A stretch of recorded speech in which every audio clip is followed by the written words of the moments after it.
En ma qualité de président de la conférence des leaders de Yewwi Askan Wi, je vais peut-être m'arroger le droit de faire un point de presse dans le point de presse.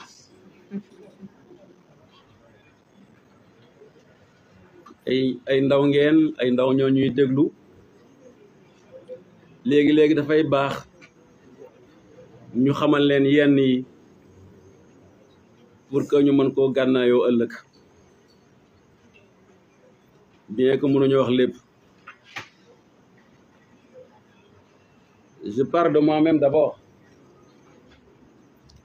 Man dama am ci Yewwi Askan Wi ñaari problème te ñaari problème yooyu du kenn lu may Khalifa Sall ak Ousmane Sonko laa leen expliqué.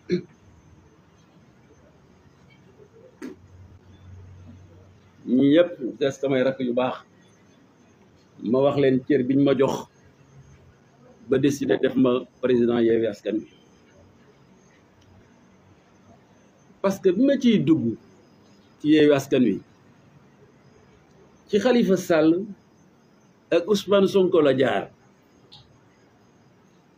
Khalifa li ñu lee dafa bari dafa yàgg parce que 1994 1995 de 1998 man maa doon directeur de cabinet du ministre d'État Abdoulaye Wade bu mu nekkee ministre d'État auprès du président de la République dans le gouvernement élargi d'Abdou Diouf. J'étais le seul énarque au Sénégal, le seul laa wax du benn du ñaar. Je suis commissaire aux enquêtes économiques qui osait militer dans l'opposition. Amuloon ñu naan Habib Sy dafa dof ak lu nekk ñu wax, mais c'était ma conviction. Et dans mon fief à Linguère, je m'opposais au puissant Daouda Sow, au puissant Djibo Ka, vous les connaissez. Alors bi ñu génnee ci gouvernement Abdou Diouf, waa gouvernement kenn ne du laal Habib Sy pestiféré. Et comme moi je suis cadre du ministère du Commerce, Khalifa Sall était ministre du Commerce, il a finalement accepté de me prendre dans son cabinet comme conseiller de département. ma lay wax lu tax ma jàpp ko, mais Khalifa bi ma jëlee def ma conseiller daf ma daan jël ñuy ànd di voyager, négociation commerciale et tout, fu ñu dem mu ne kii day opposant la maa ngi moom bokkuñu parti mais mooy sama conseiller technique.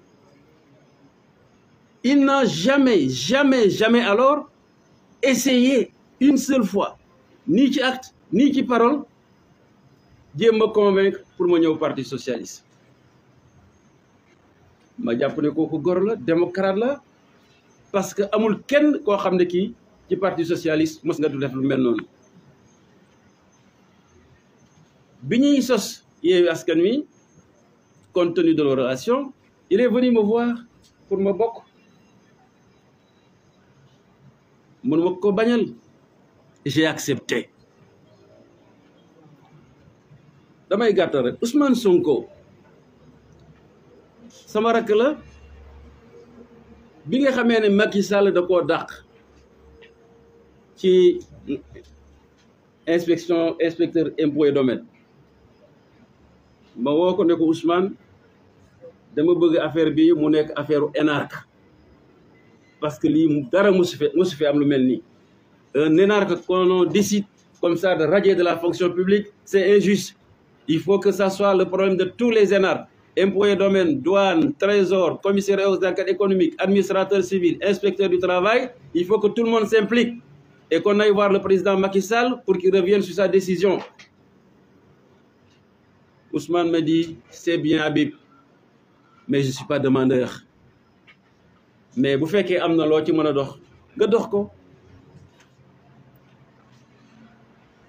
J'ai essayé avec 2-3 amicales j'ai constaté que ça ne marchait pas et je lui ai rendu compte ñu yem foofu ñuy dox di dox ci gàttal ba mu ñëw moom ak ñoom Khalifa ñoom Cheikh Tidiane Youm ñu décidé créer Yewwi Askan Wi. Ousmane est aussi venu me voir bi mu ñëwee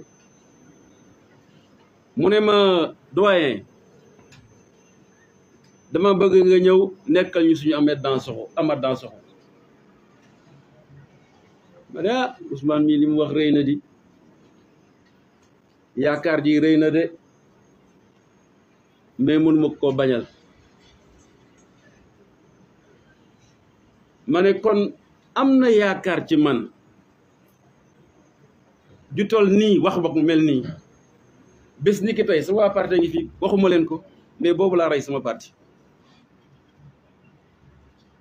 defatuma réunion parti convoqué wu ma waxuma au nom du parti te pourtant li gars yi def ci parti yi mën naa ko parce que maa leen ci jiitu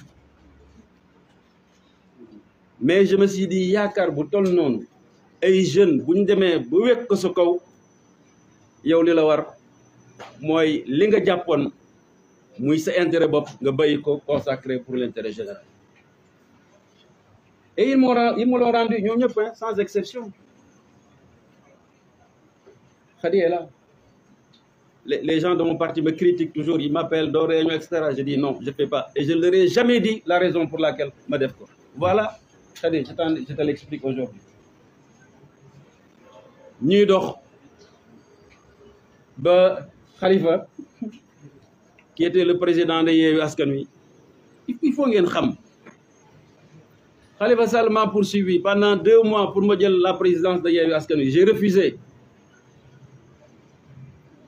mais après ñu sot ma ñoom ak Déthié ay Dembodj ak Maïmouna et cetera parce que depuis que Ousmane Sonko m'a dit cela et mes liens avec Khalifa j'ai dit man bëggatuma nekk candidat président de la République soxlawuma ko rien ne m'est étranger là-bas bëgguma nekk député kii moo ma forcé pour ma dugg ci liste député yi soxlawuma premier ministre soxlawuma ministre et je leur ai dit même bu ngeen accéder au pouvoir acceptez que je fasse mon jubilé politique parce que la configuration politique sociologique du Sénégal a tellement changé qu'il y a l'émergence de jeunes que je donne l'impression d'un vieux alors que je n'ai que 67 ans.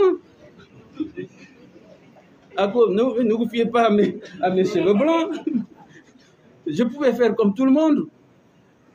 Mais góor bu ñu la waxee yenn yi il faut que nga matale ko ba mu àgg foofu. Alors ñii ils m'ont témoin F24 bañ koy dox mais ils m'ont proposé ni pour que moi je coordonne F24 j'ai dit non je ne coordonne pas. Les témoins sont là. Je me consacre à Yewwi Askan Wi parce que góor yi ma ko seqal ñoom Déthié wax ne du am ak cër biñ ma jox jamais au grand jamais.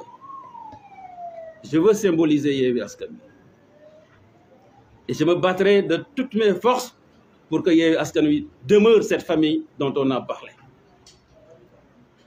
Alors parce que nit ñi dañuy bëgg a xam ñu dem barki démb rencontrer Macky Sall et cetera bon je veux pas toujours mais vous avez besoin de savoir je vous le dis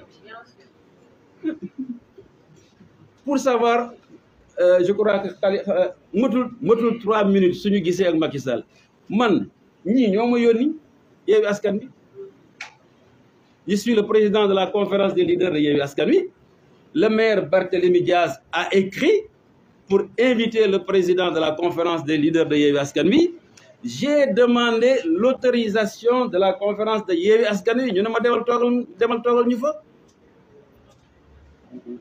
ma dem toog fa et comme cela se passe d'habitude le président de la République moom moo ko waroon a présider et mais on s'est rencontrés là-bas il a exprimé le désir de nous rencontrer ça n'a pas fait plus de 3 minutes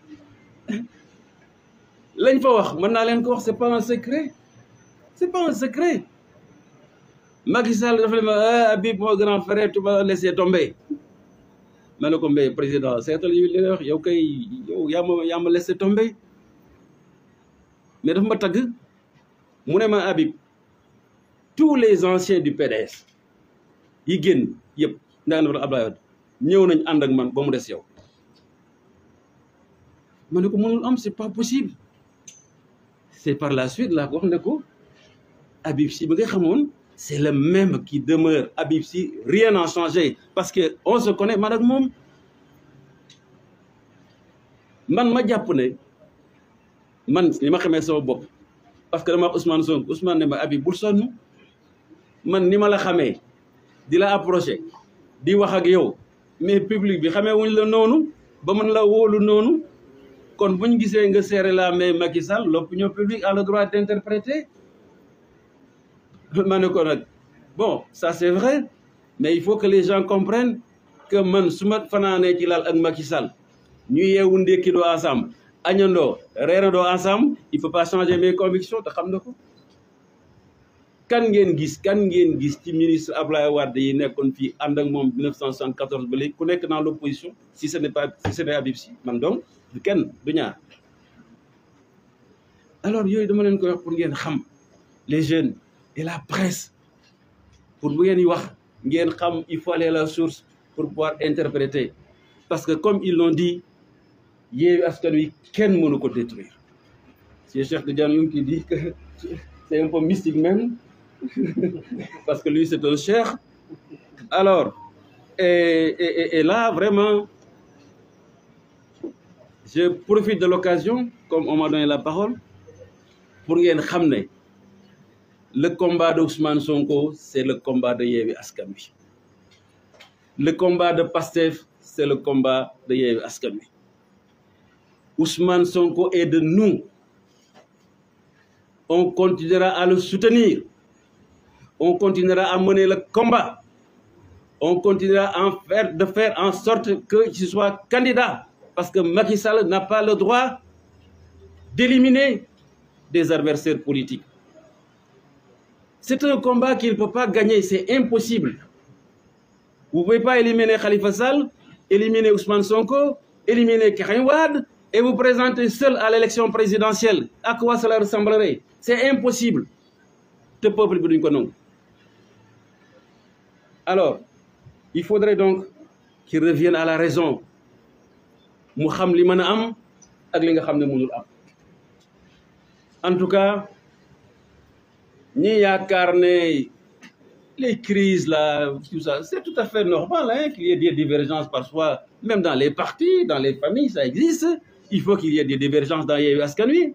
Mais aujourd'hui, le fait que nous soyons là ensemble prouve que nous sommes une famille unie, solidaire. Unie, solidaire. Ak lu mën a xew, Inch'Allah, Yewwi Askan Wi va continuer. Alors, je voudrais en profiter pour parler un peu à nos magistrats. Je vais leur parler un peu de Rome, parce qu'ils appliquent un droit romain, gréco-romain.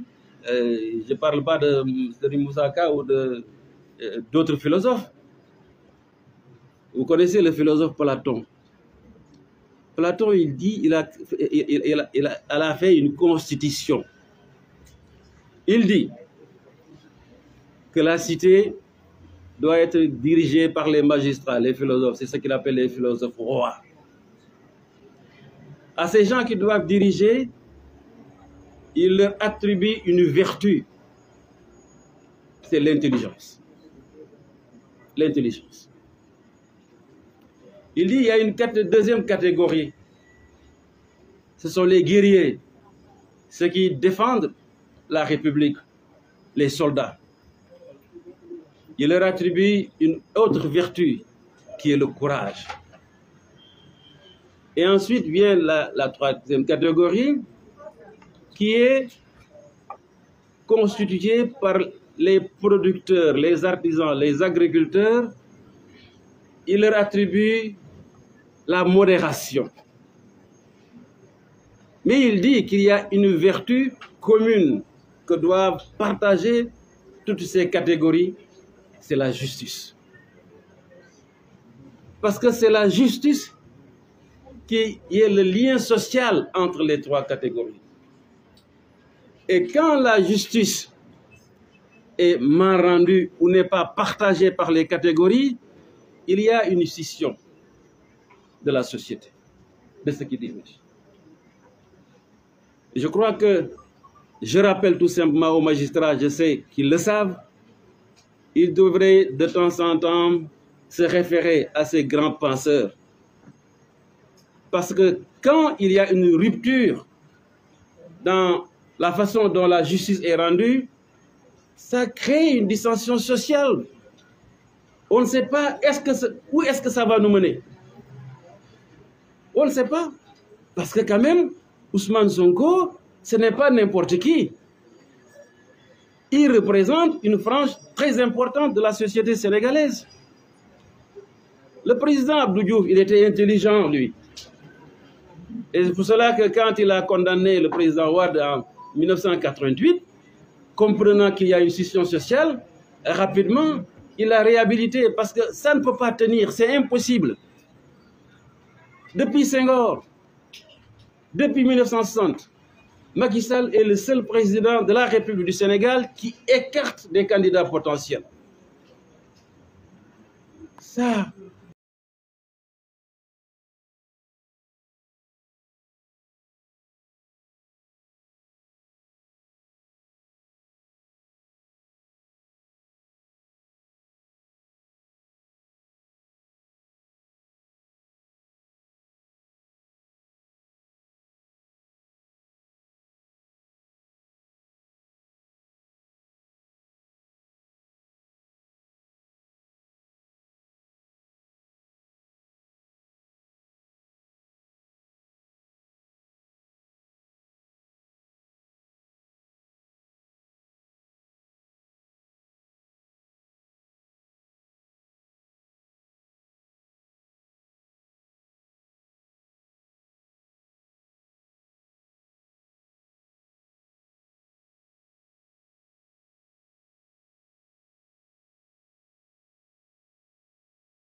je n'essaie pas de, comme on dit, de vous amadouer, etc.